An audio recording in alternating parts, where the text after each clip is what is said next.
In this video, I will quickly go over the most important updates in the new wipe and Escape from Tarkov. After playing the game non-stop for 14 hours since wipe and reaching Flea with only one death, I've got a pretty good idea of what happened with the wipe.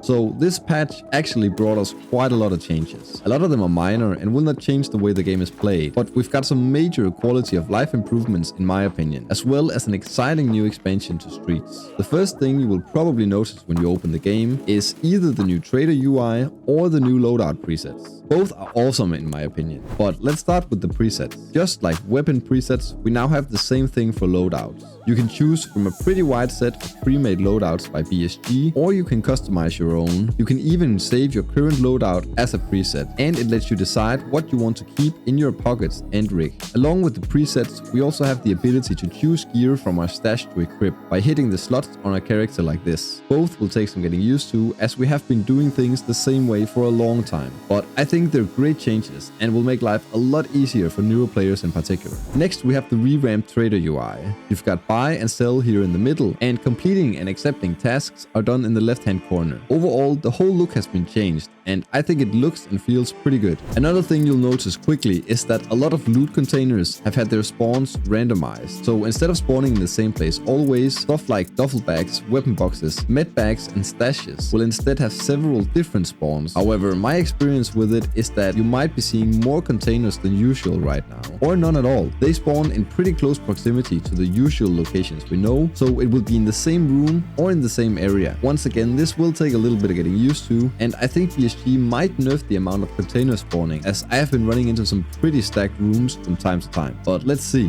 The new Streets expansion seems very impressive. Huge new sections of the map has been opened up, and a minefield has been added around the Lexus garage where the boss Kaban now resides. Performance on the map has been playable at best though. The FPS drops pretty low, but I think it's to be expected with something of this size. Honestly, it is running way better than I would have hoped for, and I've had a lot of fun exploring the new areas. A huge new update is the ability to use items by double clicking. Be careful, because you might be used to doing this for inspecting, and on food items this will now consume them instead. But it's really nice to use if you like to store meds in your pouch, for example. Makes it a lot easier to use it this way. We've also got the ability to quick draw our sidearm now by hitting the keybind for it twice. This will cost some arm stamina, and it might cause a tremble as well. Helmet lights is also in the game now, and the default keybind to activate them is H. The gun stand is a new section of the hideout that is upgradable and will hold up to 182 cells worth of weaponry.